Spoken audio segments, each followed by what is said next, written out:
Alright, so I made a video and then my phone said that it didn't actually record anything, which is awesome. So I'm going to make the same video again, except this time it's actually going to record so you guys can watch it. And today I'm going to be talking about a Pulmosan half mask. This design is basically their most ubiquitous one. They really didn't change the key components too much. I mean, they did, but really they're all like fairly recognizable. And what's nice about them is you can actually tell that it is a Pulmosan half mask and not some other one. Not that, I mean, it's fairly, you have this metal cup and you have this rubber outer edge. But if you really want to be sure, it'll almost always say Pulmosan and then the same patent number on the outside, unless it was made before 1929, and then I'll say patent pending, because obviously the patent wasn't granted yet. But yeah, it's a nice little half mask design. I've got probably a dozen of these things. I fucking love them. And I keep buying them. This one's pretty standard. You have your normal, this is the outside ring, I'll get to this in a second, and that outside ring holds on this stuff. It holds it into this little partition here. And instead of being a chemical cartridge respirator with this mask, you have basically two things of wire mesh, and in between you have a nice, what is this, I guess, cotton, yeah, kind of cotton paper filter. So that's pretty cool, just a nice little light filter. It also has this really neat exhale valve made of gum rubber, I believe. And it's not military because it doesn't fit their form factor. It's straight up the sides. Those would usually diverge on the military ones. Here it's just straight up. And then they've just cut off these two sides so you get a very nice exhale out of this. As you can see, it's still very flexible. It's in great shape, and that's one of the reasons that I bought this mask. This is possibly the second most interesting exhale valve I've seen on one of these, the first one being that entirely transparent Corasil one. Obviously, it's not actually Corasil, but that's what we're calling it, because, yeah. Now, the actual interesting part of this mask is this little ring here. Let me make sure it's oriented right, and it says Boyer Campbell Co., or at least I hope you guys can see that. Shift it around a bit. Boyer Campbell Co., Detroit, number 41. Now, obviously Boyer Campbell Co. is not Pulmosan, which is why I bought this. I was very interested, and it turns out that Boyer Campbell was very much like, what is it, like Sears, kind of. Or, yeah, I guess Sears works. Kind of just any, 1920s, 1930s industrial equipment vendor. You could order, tools from them. I assume larger machinery, like lathes, I guess. I don't really know. I haven't seen a lot of their stuff around.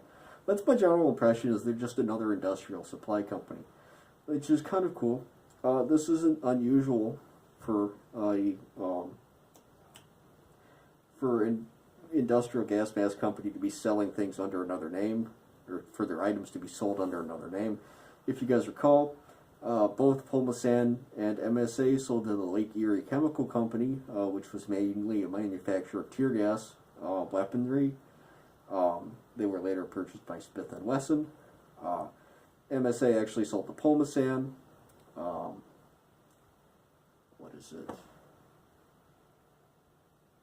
Wow, I used to have a lot of examples of this. Welsh and Survivor sold to Davis. Davis sold to some company, I can't remember the name of it, but they sold to other tear gas companies. And, let's see, MSA sold to ammonia companies like York. York Refrigeration has a couple of MSA-made COPS-type masks, and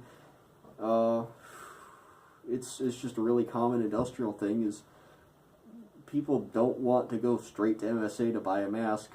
They'd much rather buy it from the same people who they're buying their refrigerator or rail cars or whatever equipment from, and that's because they trust the manufacturer of the refrigerator to know what kind of, refrigeration system to know what kind of mask they need with it.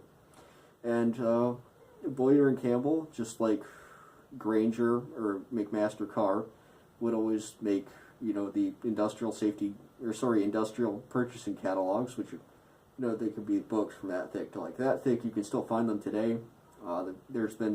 There's always been one in the engine room of any ship that I've been in, and You know, basically you just go in there and you order a bunch of stuff. You order masks, you order parts, gears, wrenches, you know, whatever the hell you need, new safety boots. And masks are just part of that. So, yeah. Wasn't really going anywhere with this other than it's just kind of a neat Pulmosan example. Let me put this all back together for you so you can kind of see what it looks like. But it's not been taken apart. Speaking in terms of, you know, functioning principles, it's really a very simple mask. Some of you may have,